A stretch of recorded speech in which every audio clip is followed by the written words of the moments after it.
Welcome back to the Football Sleep. My name is Robinson Okenya. Cedric Musumba is here, Daniel Kariuki, as well as Hassan Juma. And we are taking stock of what happened this week. And we want to continue to rather wrap up that conversation before we get into the big games that we have this weekend, as well as our predictions. So we were talking about the defending champions, PSG. But outside that, Cedric, we had the highest scoring game of the Champions League. Juventus versus Borussia Dortmund, a game that ended 4-4.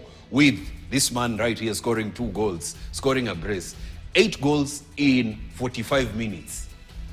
That was the most interesting game that we've had in match day 1 of the Champions League. Sedo. It was one of the crackers, a game that you cannot expect. 8 goals in a span of 90 minutes, not quite easy. But and again, Juventus were quite vulnerable at the back.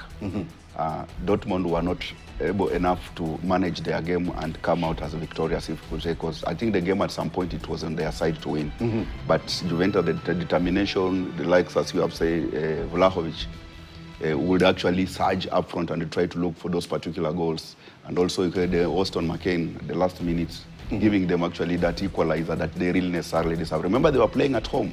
It will be quite tragically disappointment to their fans to answer that their opening match of the UEFA, which and again they have been out for a while, they ended up losing to a Dortmund kind of nature. But this team, this is not the first time they are meeting.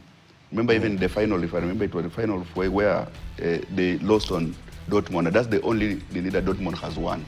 Dortmund has never, it's only won once against an Italian side. Italian, yeah. And this tells you a story of teams that are determined in this particular event. When we talk about retaining it, and when we talk about some of the perennial winners coming and winning, they need to be watching this kind of teams. More so Dortmund, they are finalists. I think once, twice. Yes. And it's a statement that they are sending to all those teams that... In the last 10 years, they've been in the final twice. They are not necessarily here. The Guisare, who has always a perennial scorer for them, is still on form. And they've been scoring, actually, when he gets up front. He was fighting for a penalty. Yeah, he knows, because that's where he enjoys most. You know, he needs to come out like he has scored in any given high-octane kind of matches like this. And that is the team that each and every team should be watching moving forward. Kariuki, Chelsea went to Bayern. They went to Germany to collect points, but they came back with bare hands. And with goals in their basket rather.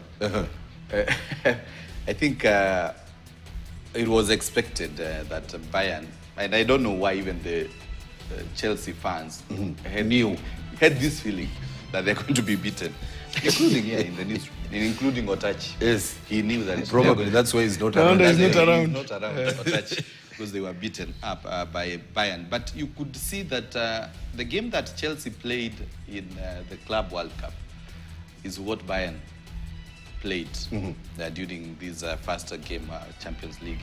And the game that PSG played is the game that Chelsea was playing. Why? Because Vincent Kompany decided to use the flanks. And the first half, Enzo had tried to learn more about Bayern na akajaza midfield. And that's the reason Chelsea were having some instances here and there. But they were not utilizing these instances. Now the second half is when he changed the game, Kompany, and brought and tried to tell the team to use the flanks. And I think Maresca lost it there. It is 3 goals, yes. And Chelsea will have to start thinking of how they are going to wako na hasira ya Saturday. Hiyo hasira wakikuja Raya watapigwa 5 mahali wanakuja. But you are doubting. No. Wakikuja vile wanakuja hiyo. We'll get into that conversation. I'm going to be fair. Don't talk like a fan. When we get there, we get to that team. I'll give you the statistics. Yes. Now I was saying that they are going to be meeting Benfica, if I'm not wrong, match day 2 in their second match. And this is a team that Mourinho has a new coach. Yeah. And this new coach was a very arrogant coach who won 2 leagues with the team. So definitely he will also be trying to prove a point that I was also here at Chelsea.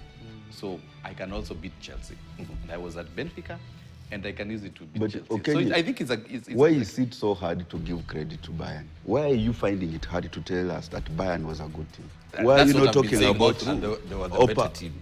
You told me your favorite defender, Ope Makano, was actually the top notch, and he really played well.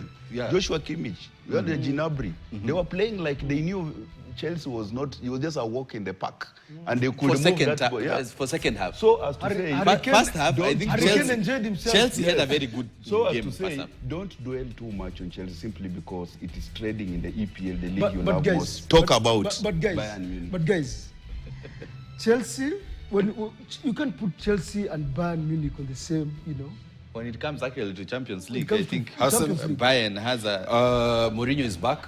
very good Management at Benfica. I'm very happy. I like this guy. Are you? Mourinho. Yeah. Why not? Yeah, I love someone who believes in himself. Okay. I love his arrogance. You remember what he said in his first interview after rejoining Benfica. That he went to Fenerbahce, but Fenerbahce was not. He knocked. It was not my class. This is my class. This is where I belong. He knocked Fenerbahce out of the Champions League, only to join Benfica. And to join Benfica. Yes. Now he's in the Champions League. Yes. And it will be interesting to see him, managing Benfica against Chelsea because having managed Chelsea before, he'll want to show Maresca that, I'm the top dog in Champions League. I mean, been there, done that. But I think it is time for Mourinho also to think of an exit plan. Why should he exit? Why is he? Why should he exit? I feel I mean, why should he exit? that's the reason I want to explain. Louis to you. Van Gaal, Sir Alex Ferguson, Relax, Ancelotti. Relax. What I do tell you you want? why. Sedu, Hassan, relax. The reason why I'm saying this is that look at these teams, these big teams. Apart from Pep, I think the young managers are taking over. They're struggling. It is okay. Young managers are struggling. It is okay. Which manager is struggling? Your manager here is struggling with your team. Why are you talking about a young manager? He is rebuilding. And Now, I was saying that look at Barcelona. Look at it's called Real Barcelona Madrid. does not have a young manager. He's not that old. Hansi Flick He's is not that Hans old. Flick is 50-something. Yes. He's not that old. Not that young. Mourinho is 63, 62. Very old. So that segment. They almost Okay, exited. the young even coaches. Hansi Flick should be also thinking of not getting. Now look at Real Madrid. Mikel Yes, Arteta. I was coming to Real Madrid. Xabi Alonso. Come to the Bayern is yeah, up there. Bayern, PSG. yes, PSG also. Yeah, PSG. And I think also Enrique. Bayer Leverkusen. I think the new coach who has taken over from Ten Hag. Arsenal. Arteta. Arsenal. Look at Brighton. In fact, he's the youngest. I think he's 30 or 30 something. What has those young coaches done? Have You they know why been I'm saying? winning? You know Bayern. why I'm You saying talk this? about your Arsenal young player. What has he done with Arsenal? He has come up with a very good team, even if it has not won. Always trophies. finishing We are runners talking- up. no, this team like Benfica, a team like Benfica, they are looking for a coach that can win them trophy. Not a So, coach that That's can where I was perform their coming, players. gentlemen. Sedu, I was coming there. I was saying, Kariuki. I want to Mpe move on ipo to the itukuja next. tu ukimove. You see, football is changing. It's evolving. And it is evolving. Evolving very And fast. it is going to catch No, up but it's with still Mourinho. early for you to say that Mourinho should Yeah, go. we will catch up with How him. up is- We are done with recapping the week. So let's take a look at last week's.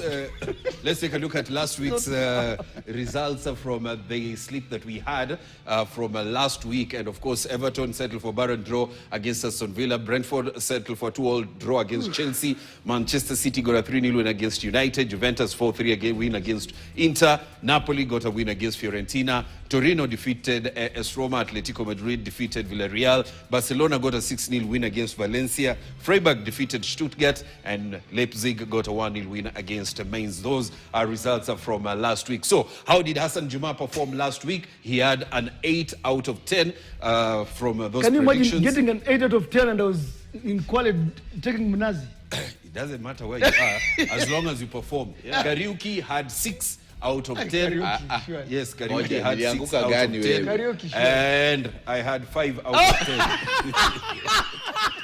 I had 5 out of 10. So let's take a look at this You week's guys sleep. are a disgrace. Let's take a look at this. I know ilikuwa I want bias, us but to I take a didn't know look. it was that. we take a look at this week's slip.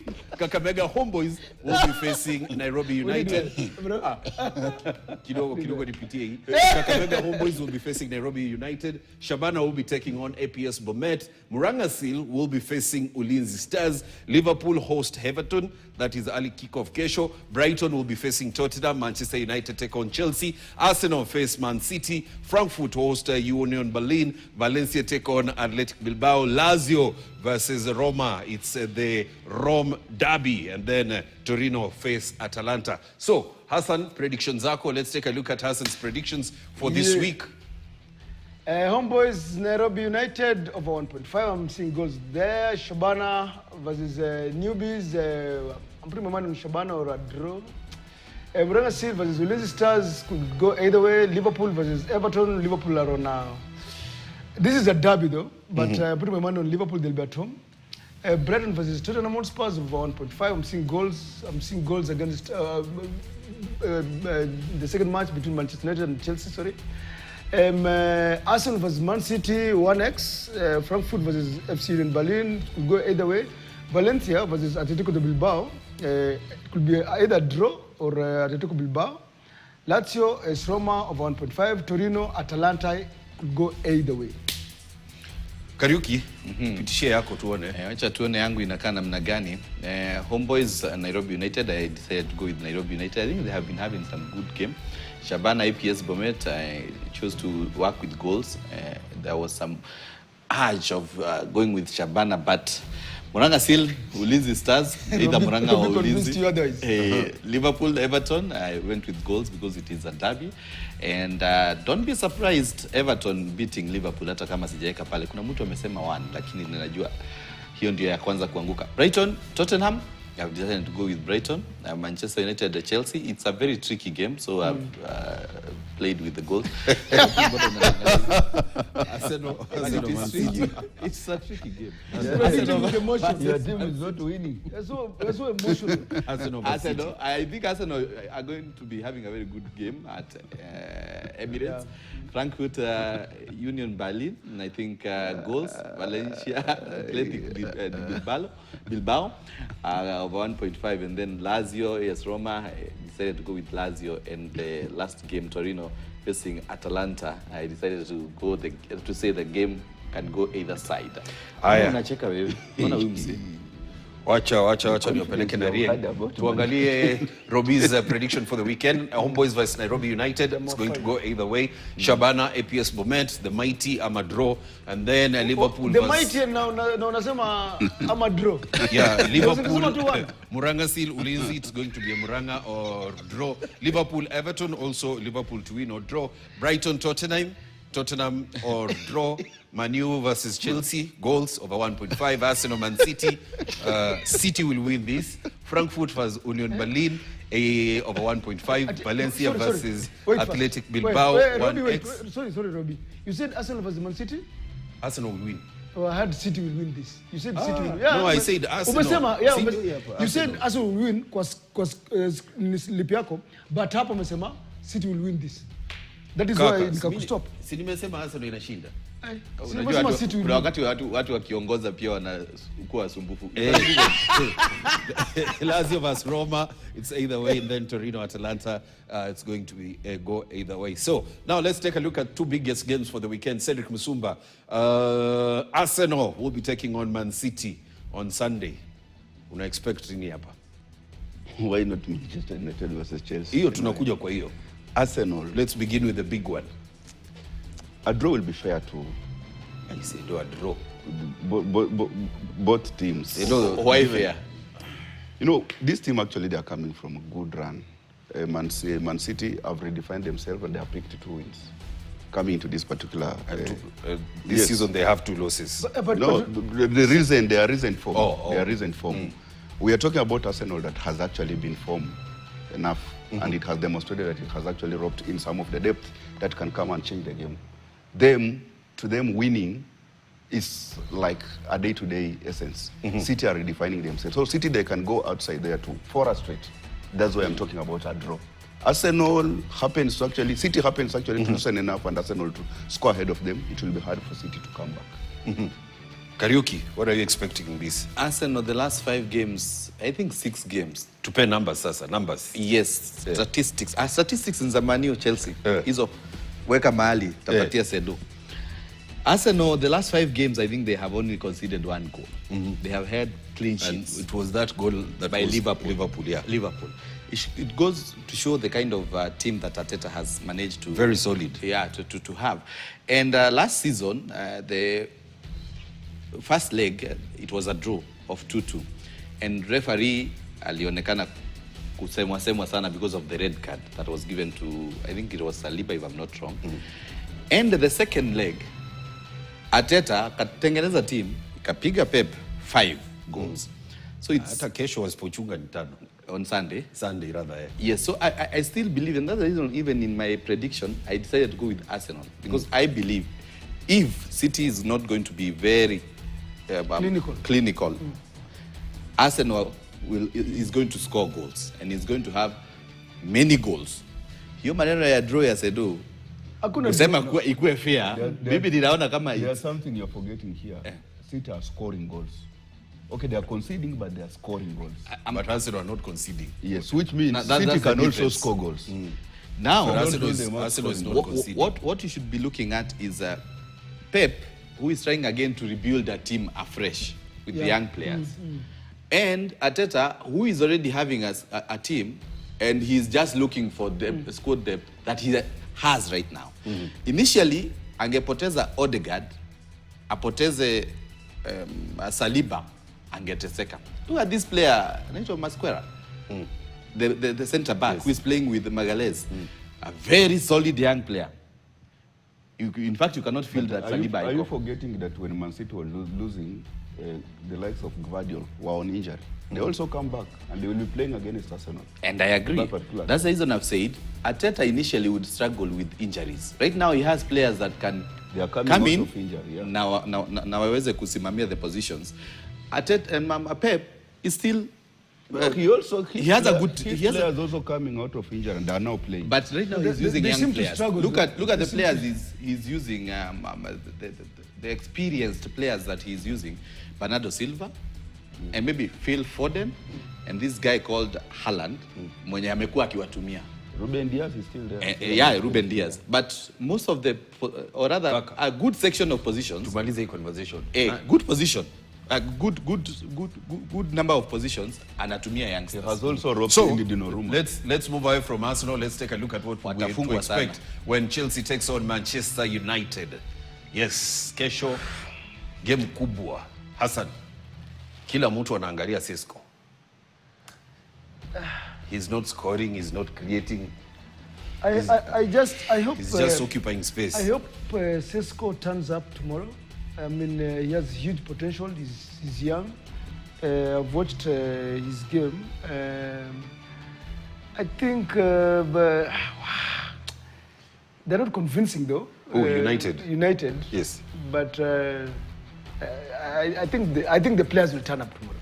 Why? I believe some of these players would want to play for their miracles, for their manager, because if they don't win their next 2-3 matches, I don't think Ruben Amorim will be there. Kaka, tupe hizo numbers tukimaliza. Hawa Chelsea kutoka 2013 apart from last season hawajaishinda Old Trafford.